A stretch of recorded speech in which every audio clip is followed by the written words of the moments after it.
Olá, mais um Ligados pela História para completarmos nosso trajeto de 34 episódios. Hoje, nosso destino será Sertãozinho.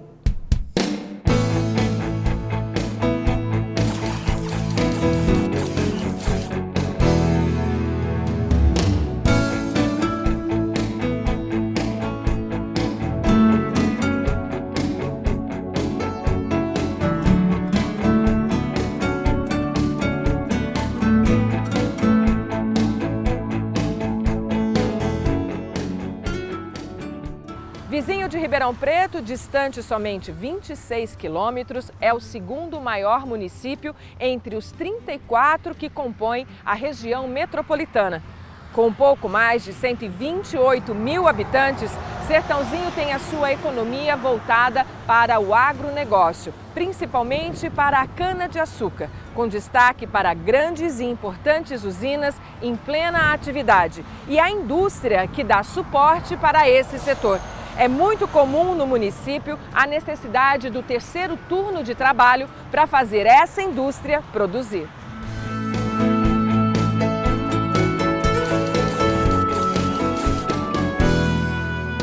Assim que chegamos à cidade, fomos recebidos pelo secretário de Cultura e Turismo, Marcelo Pellegrini.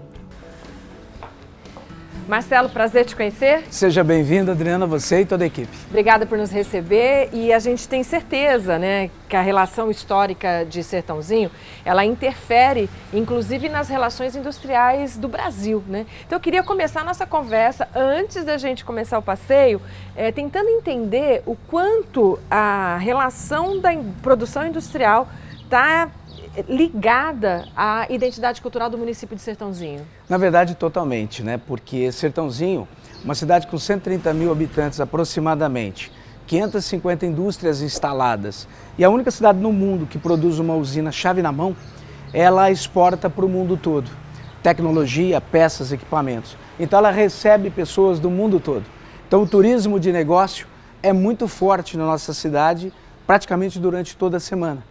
E agora com os nossos equipamentos culturais, com os nossos equipamentos turísticos e também com a atratividade que a gente está dando para esses equipamentos, com receptivo e tudo mais, a gente mostra essa história.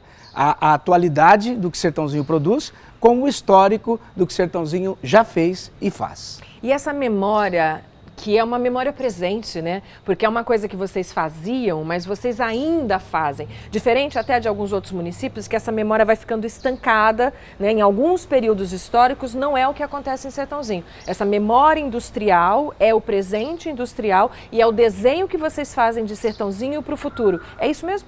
Sem dúvida nenhuma. A gente usa o termo pertencimento, Porque essa memória que a gente mostra através do museu, através dos nossos equipamentos, dos próprios, ela é a atualidade, porque a indústria continua. E as diversas famílias que fizeram essa história continuam fazendo parte, através dos seus filhos, netos, trabalhando nessa indústria. Então é uma continuidade e com certeza é o nosso futuro. O passeio começou com uma visita ao Cristo, uma ótima oportunidade para ver a cidade bem lá do alto. Erguido no final da década de 2010, o monumento abraça Sertãozinho. Bem, para subir nós tínhamos duas opções, de escada, que não é fácil, e pelo elevador. Aquela turma toda vai de elevador. E eu e o Alexandre vamos de escada. Isso. Vamos nessa, Alexandre.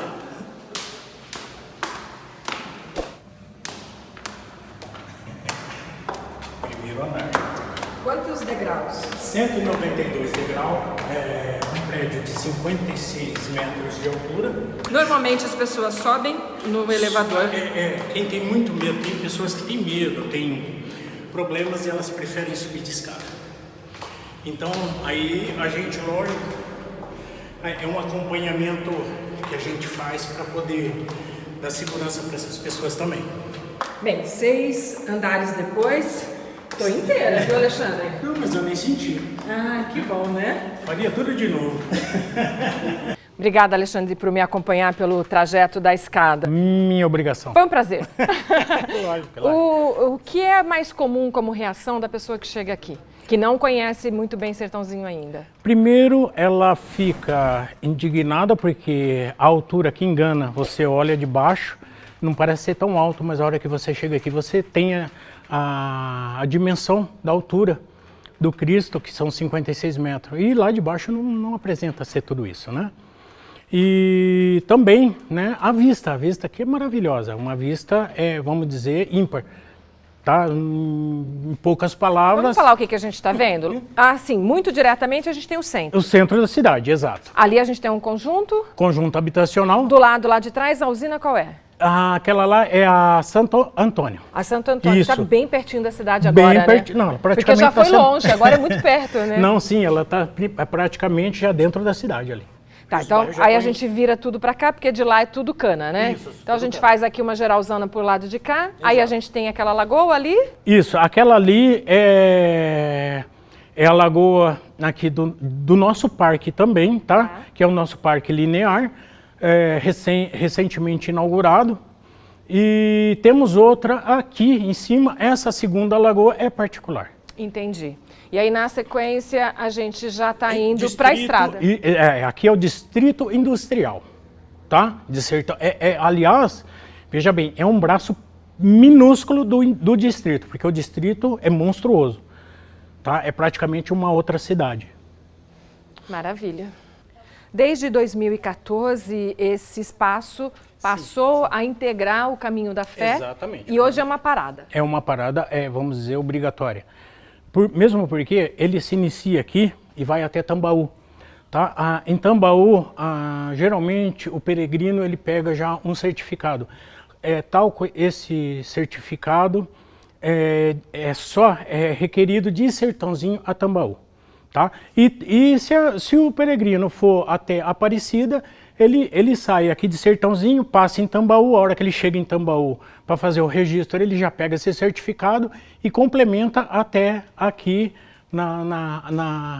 no término em Aparecida. Tá? E eu acho uma extensão muito, porque é constatado assim, são 25 dias andando de pé. Eu acho que é muita coisa, mas eles fazem, viu? Tem muito.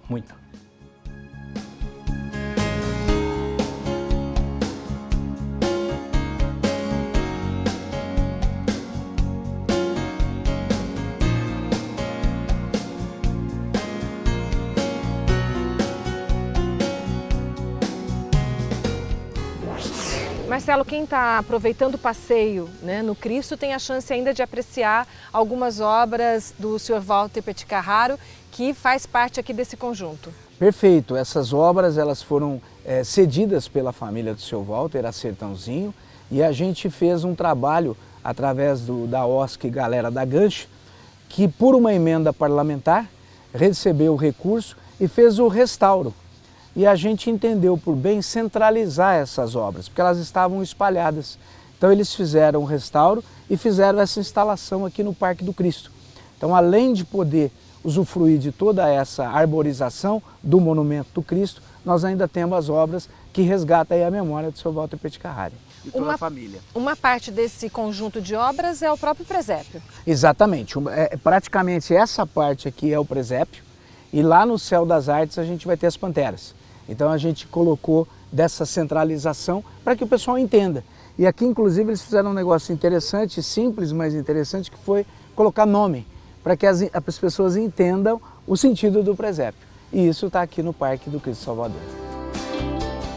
Em busca da Pantera Cor-de-Rosa, obras do artista Walter Petit Carraro, chegamos ao Céu das Artes. E a gente queria conhecer as obras Panteras do artista Walter Petit Carraro e acabamos chegando aqui no Céu das Artes e fomos recebidos pela Letícia.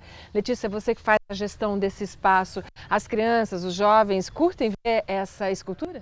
Sim, eles são apaixonados. Eu acredito que as crianças elas têm uma sensibilidade maior para a arte ainda.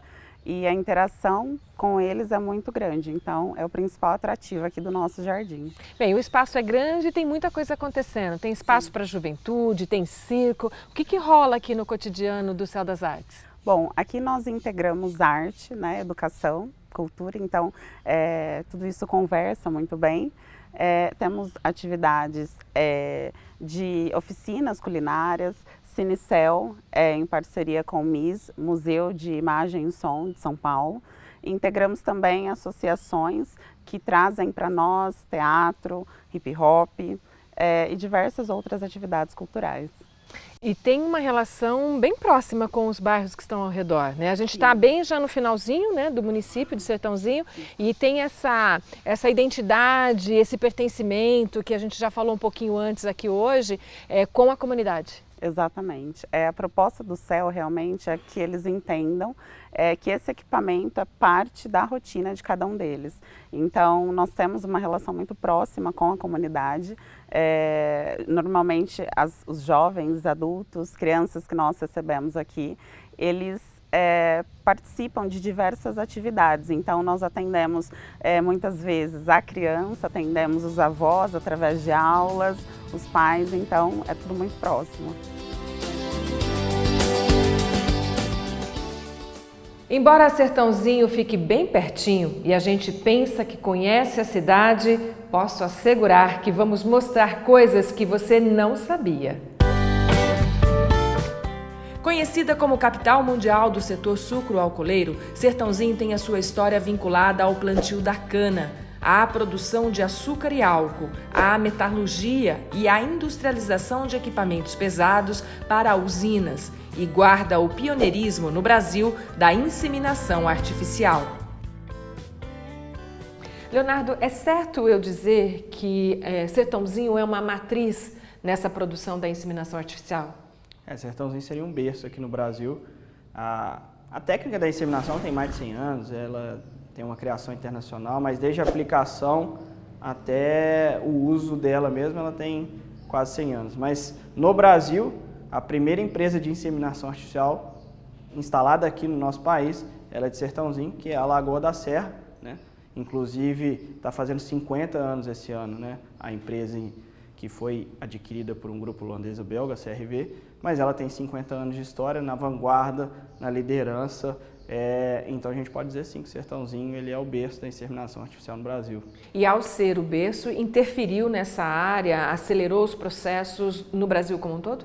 Acelerou tudo que a gente está podendo ver hoje na nossa pecuária, principalmente aí a gente vê a carne sendo exportada para a China, altos volumes de leite para atender a população nacional, tudo isso tem a ver com o melhoramento genético. O melhoramento genético ele é possível através da técnica da inseminação. Dá para dizer então que está na veia de Sertãozinho essa inovação tecnológica ligada à inseminação? Tá, sim, com certeza. Na década de 1950, a união de dois homens, Maurílio Biagi e Ettore Zanini, deu luz a uma empresa que fez a diferença na trajetória do município. A Zanini Equipamentos Pesados fomentou o surgimento de muitas outras empresas e forjou o perfil industrial da cidade. Essa história está preservada no Museu da Cana, que divide o seu endereço entre Pontal e Sertãozinho.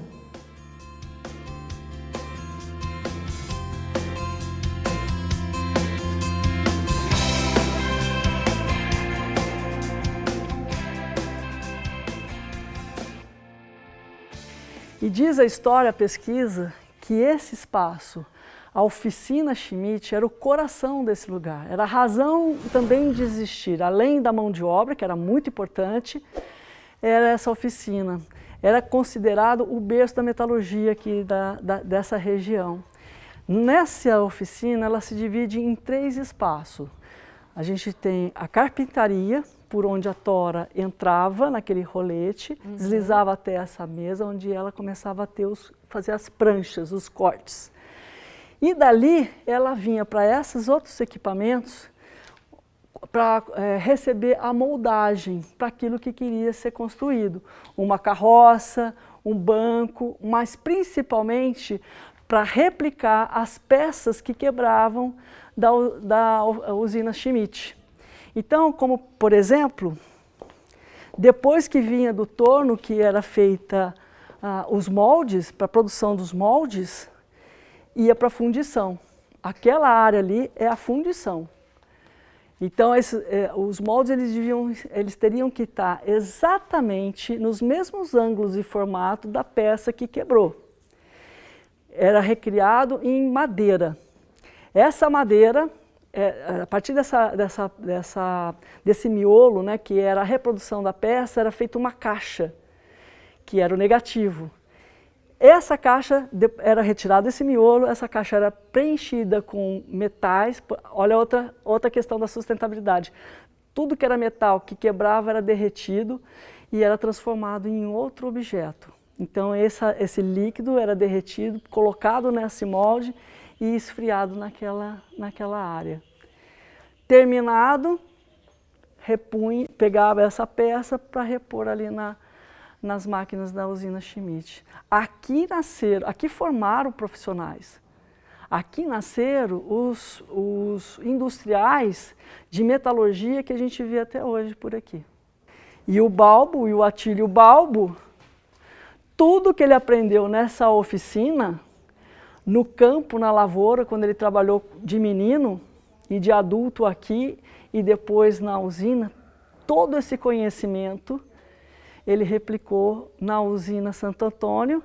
A usina Santo Antônio gerou a usina São Francisco, que gerou a usina de Uberaba e assim a Native e tudo mais, né? Tudo isso gerou esses conhecimentos não só para o seu Atílio Balbo, mas também para outras pessoas. Inclusive um deles se tornou também o terceiro rei do café, que foi o seu Jeremias Lunardelli. Na verdade, o engenho era central e também era central no sentido de girar coisas ao seu redor. De reproduzir novos empresários, mão de obra, a revolução industrial desta região, enfim, um mundo. Então, assim, a gente considera o Francisco Schmidt a linha condutora do setor sucroenergético. Ele dá o primeiro passo tecnológico aqui no Brasil. O segundo passo vem com essa outra geração, Maurílio Biagi, os Balbos e tantos outros nomes que a gente encontra por aqui. Quando a história da cana-de-açúcar cruza com a história das ferrovias, surge o projeto do Museu Ferroviário e do Trem da Cana. Nossa, Marcelo, que astral gostoso aqui nessa esplanada, nessa praça. Isso aqui tudo no projeto da Prefeitura, com proposta de ser em breve, é transformar esse lugar no Museu do Trem, no Museu Ferroviário. Exatamente. Aqui nós estamos na Praça Elmo Favaretto e eles utilizaram 2 anos de recurso do MIT para revitalizar a praça. Dando sequência a isso, nós fomos contemplados com uma verba também do MIT esse ano, de R$361 mil. A Prefeitura está colocando outro R$1,5 milhão e nós vamos transformar todo esse prédio muito bonito no Museu Ferroviário. Inclusive a gente vai fazer um museu dinâmico, onde nós teremos café, nós teremos todo o acervo, parte nós já temos. Então a gente quer buscar completar esse lugar agradável que é a Praça Elmo Favaretto, alto da estação. E esse projeto, pelo que você está contando, ele está meio fracionado, né? Você tem etapas a serem cumpridas. Essa é uma que está muito em breve e tem uma que está no teu projeto já de algum tempo, que é criar, institucionalizar, colocar para correr o Trem da Cana. Exatamente. Hoje o que a gente tem em mãos é o Museu Ferroviário, né? Uma obra que deve estar indo para licitação, se não esse finalzinho do ano, no começo do ano que vem. Isso já está consolidado. Aí o projeto do Trem da Cana, Adriana, é muito interessante, porque como o trem não consegue chegar aqui na estação, nós vamos usar esse ponto do Museu Ferroviário para que saia daqui uma van até o chaminé da Santa Lúcia e de lá a pessoa possa embarcar no trem rumo ao Museu da Cana. Então nós vamos ter essa ligação do Museu Ferroviário com o Museu da Cana, antiga usina Schmidt. E qual que é a importância da estação ferroviária para o município de Sertãozinho? Aqui não tinha parada para as pessoas, né? Só para carga. Exatamente. Aqui funcionava a linha da Mogiana e, na verdade, era só trem de carga. Hoje, isso durante muito tempo foi o que movimentou mercadorias e tudo em toda a região, né? E também a questão de equipamentos, né?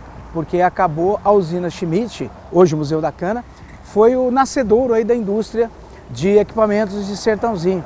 Ali começou a se fazer peça para a reposição da própria usina e de lá isso foi se ampliando e hoje nós temos um parque industrial muito grande. Então, historicamente, é muito importante a gente resgatar e a pessoa poder visitar, né, o que trouxe todo esse progresso, tanto o início das usinas como o início da indústria metalmecânica. Então eu consigo fazer uma relação entre essa pujança do trem e o surgimento, por exemplo, das primeiras fontes de indústria do município? O trem ele trazia, e como passava por aqui, toda essa questão de carga e era distribuída, né, inclusive rumo ao litoral, então a gente tem aí historicamente esse elo, né, o trem fazendo essa ligação.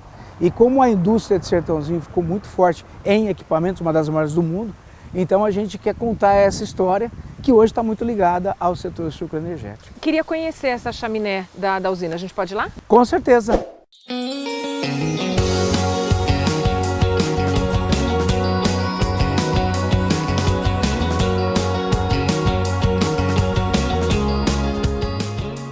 O sol está quente, mas o passeio compensa. É por aqui que vai sair o trem da cana? Exatamente, Adriana. Nosso objetivo é, em conseguindo contemplar o projeto junto ao Ministério do Turismo, a van sai lá do Museu Ferroviário, Praça Elmo Favaretto, vem até aqui no Chaminé da Santa Lúcia e daqui sai o passeio de trem para o Museu da Cana, usina Schmidt. Bem, essa chaminé por si só já tem um charme próprio, né? Tem um charme próprio, né? A chaminé da antiga usina Santa Lúcia e hoje funciona um CRAS aqui, então a gente também quer trazer essa movimentação. E também no projeto, em sendo contemplado, aqui a gente vai fazer uma cobertura para o embarque do trem, né? Uma vez que a chaminé fica um pouquinho distante, mas o projeto tem essa previsão de ter aqui um embarque para o passageiro poder fazer o passeio de 5 quilômetros até o Museu da Cana. Bate e volta. Bate, conhece o museu, né, alguma coisa de souvenir que lá no museu está sendo preparado e volta para cá, daqui de van até o Museu Ferroviário.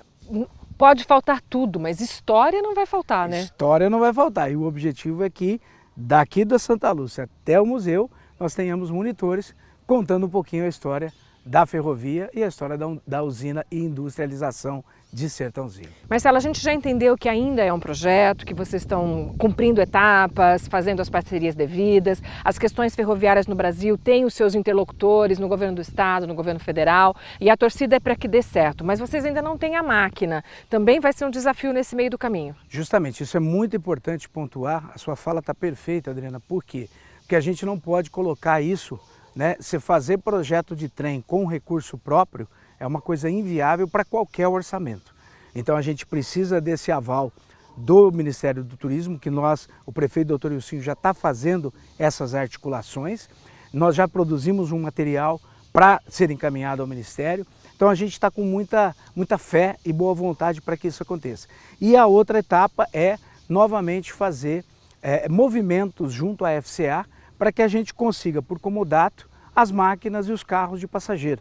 Uma vez que também, se for investir dinheiro público nisso, equipamento de trem é muito caro e não há recurso suficiente. Então a gente também, imediatamente, tendo a sinalização do Ministério, a gente já vai voltar a esse movimento para fazer essas parcerias. E dando tudo certo, é um baita incremento para a cultura de Sertãozinho. Eu não tenho dúvida, eu acho que esse resgate que a gente está fazendo, tanto em termos turísticos como cultural, isso é uma coisa que vai ficar para sempre para Sertãozinho. Então esse é o objetivo dessa administração, Dr. Ilcinho e Ricardo Almussa, da gente trazer e dar isso para a comunidade. Mas para isso a gente tem que deixar claro que nós precisamos muito do apoio do Ministério.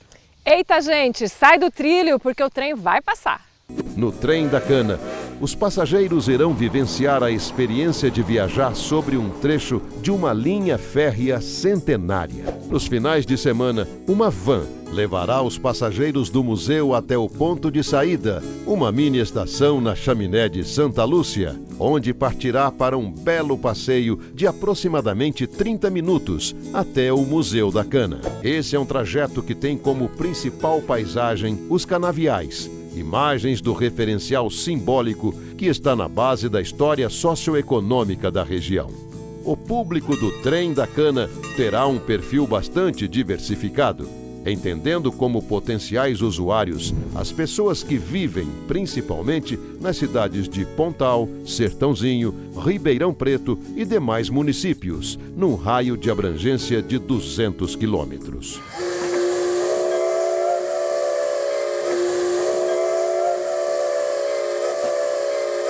Quando a gente ouve dizer que em Sertãozinho tem uma prainha, o termo não faz jus ao lugar. Na verdade, o Parque Ecológico e de Lazer Gustavo Simeoni é uma reserva ambiental com muitas atrações.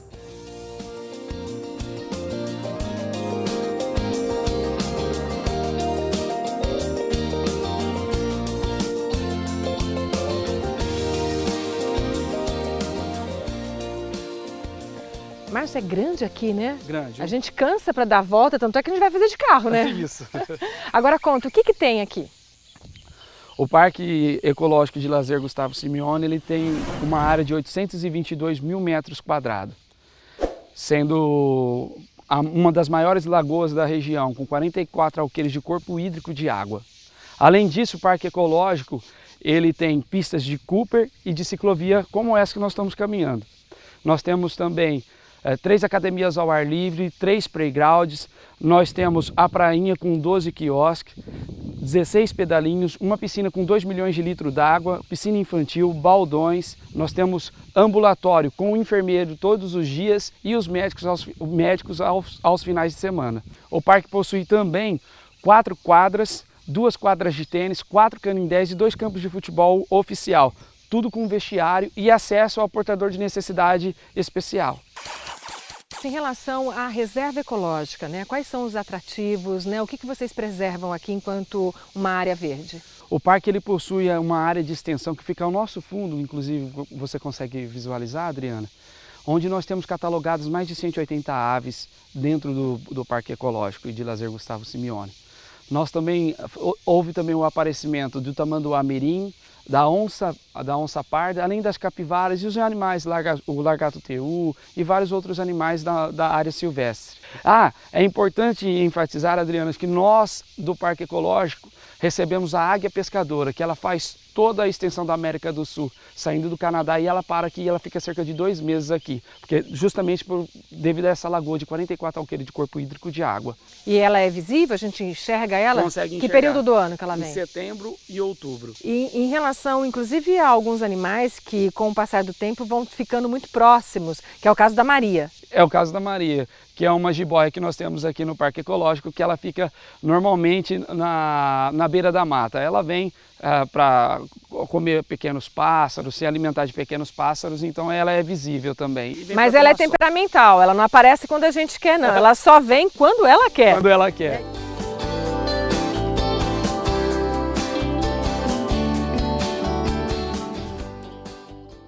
E aí o pier é uma alternativa para quem quer pescar. Agora você está na melhor alternativa esportiva de pesca. O parque ele contém 8 pier, 8 estaleiros como esse. E aí, para deixar o pescador feliz, tem que ter peixe bom. Tem que ter peixe bom. E tem? E tem. Grande, bom, de várias espécies? De várias espécies, de vários tamanhos. Nós temos tucunaré, tilápia, carpa, até piranha nós temos nesse lago.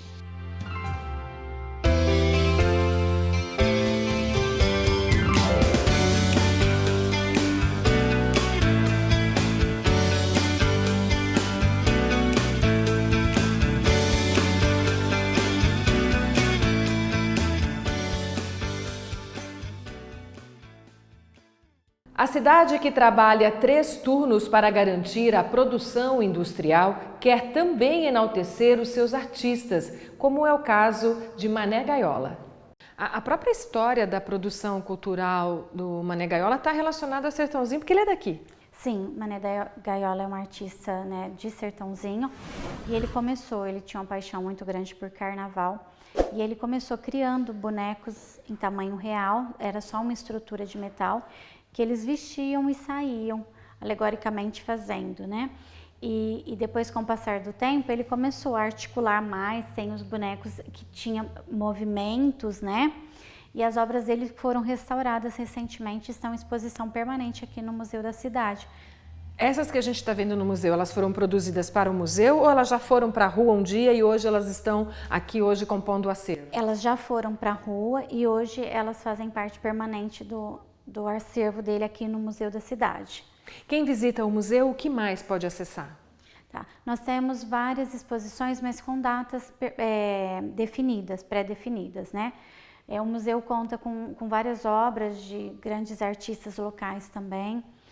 Nós temos outras obras do Mané Gaiola. O museu também faz uma parte institucional e histórica, com uma sala audiovisual para recepção. O público infantil é um que se identifica com as obras do Mané Gaiola. As obras do Mané Gaiola, as crianças ficam encantadas, né? Porque elas são em tamanho real, né? E tem os movimentos e é uma fase que muitos não conheceram, né? Eu peguei muito pouco também a obra do Mané Gaiola, né? E eu tenho alguns lances de memória dessa história dele. Então, ver esse acervo sempre vivo é muito rico, né? E conta, né, o passar do carnaval, das tradições por nossa cidade. Né? Não, eu estou vendo que tem até umas alças, né, nos dois animais que a gente tem aqui na sala. Eu estou imaginando que é uma obra para interatividade com o público infantil. Um passeio no Museu da Cidade e o canavial e suas referências ganham cores, fazendo estático o que sempre movimentou o sertãozinho.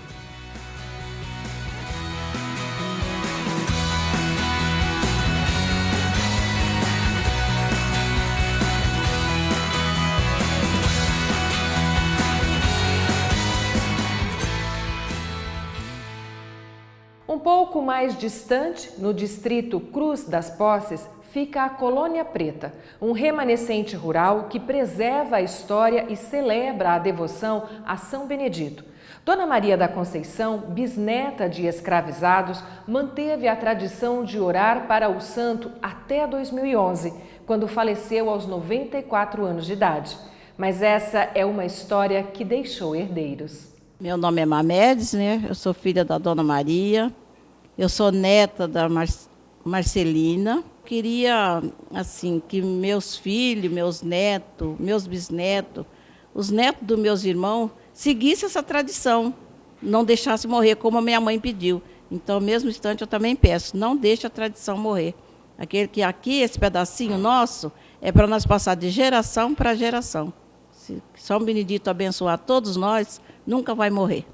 Meu nome é Cleusa, sou filha da Dona Maria, e minha mãe sempre dizia que o avô dela falava que podia todo mundo ir embora, mas fica um para cuidar ao menos da última telha da igreja dele.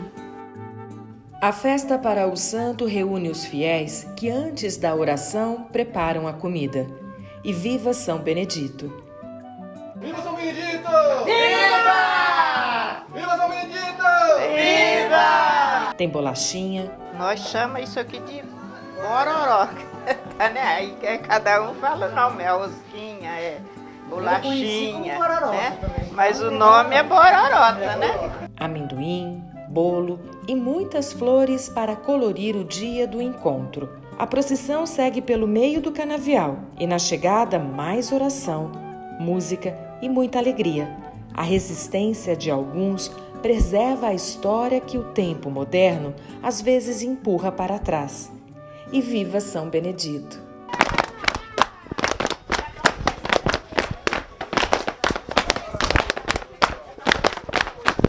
Bendito, louvado seja, é o Santíssimo Sacramento, é o Santíssimo Sacramento. Os anjos, todos os anjos,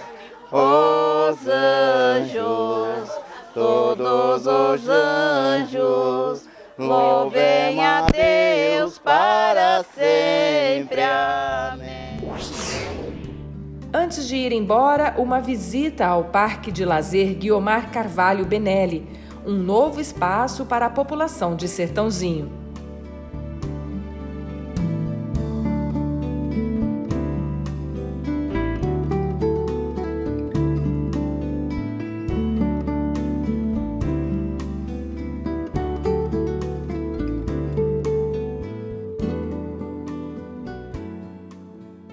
Fim do passeio, esperamos que vocês tenham gostado. Até o próximo episódio.